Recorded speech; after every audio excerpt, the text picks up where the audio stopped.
Today's video, I'm going to show you how to make pineapple upside down cake. Very simple recipe, very few ingredients.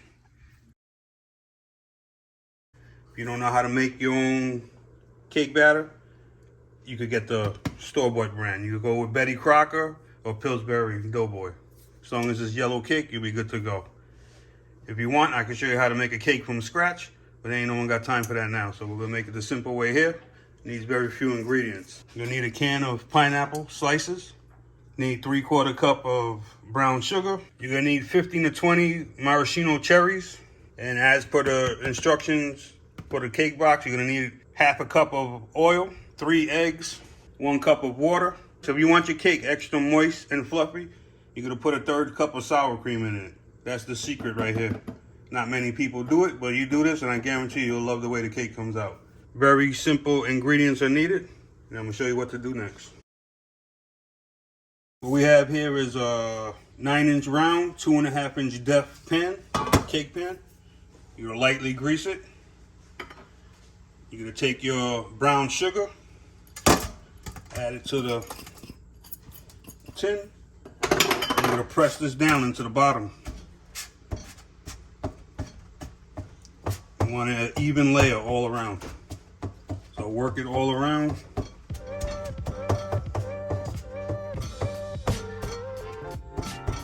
This will be the top after we flip it upside down. That's why it's called the upside down cake.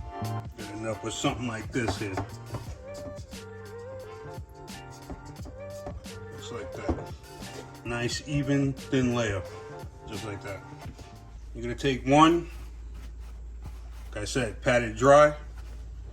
Paper towel. You're gonna take 1 pineapple after you pat it dry and put it in the center of your cake. As center as possible, like so. Pat each one individually, like so. Top and bottom. Stack it back up on your cutting board. Do that for each one. The less moisture, the better it comes out. Okay.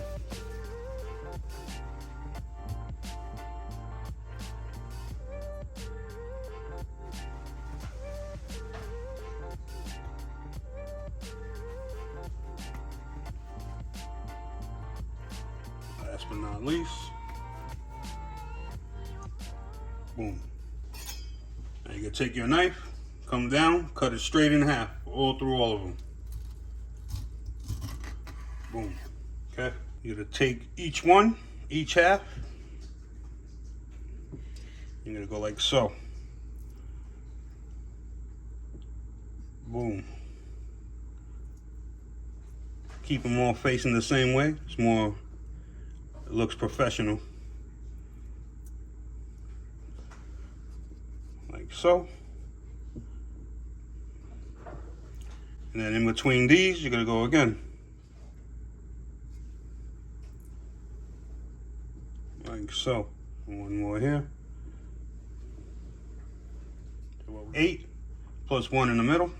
Now you're gonna take pineapple and come up from the bottom like so.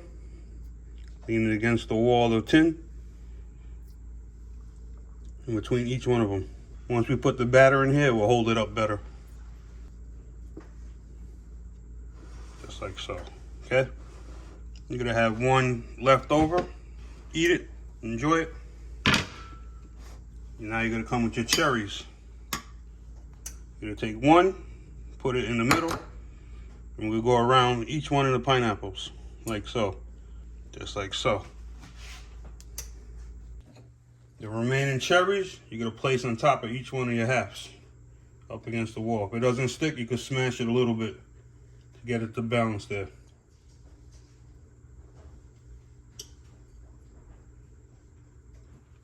I have 3 left, started with 20. That's what you're gonna look for, okay? You're gonna set this aside now and you're gonna make your cake mix now. You have Betty Crocker, this is what you're going with right here.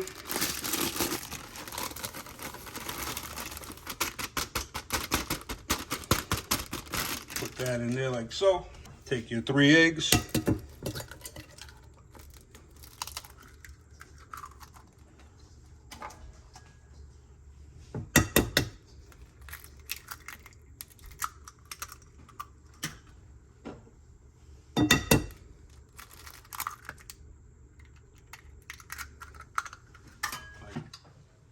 Add your 1 cup of water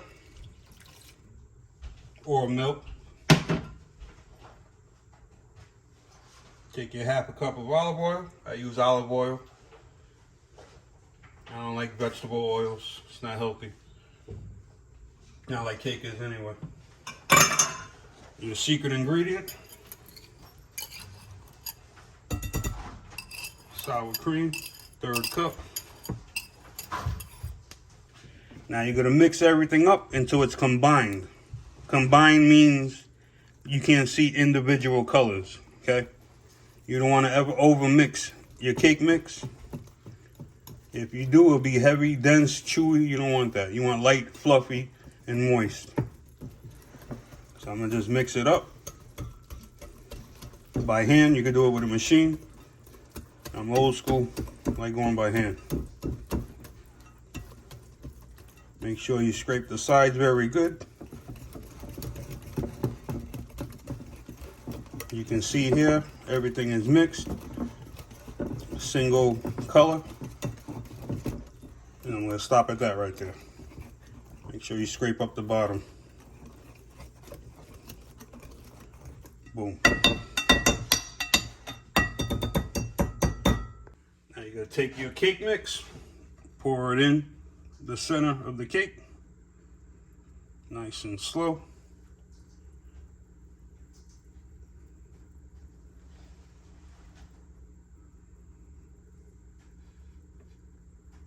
Some of the cherries started to move, but that's life. What can you do? Best part growing up was licking the pan, eating the raw egg that never did nothing to nobody. So you do what you want. I'm gonna put this in my oven at 325 degrees as per Betty Crocker. Since I'm using a non-stick pan, it's 325 from anywhere from 24 to 30 minutes. Show you what it looks like when it comes out. This is what you get. Took about, I would say, 50 minutes total. You're gonna take your plate, put it on top like so. Once you can handle the pan and it's not hot enough, you're gonna flip it over like so. Give it a couple taps, and lift it up.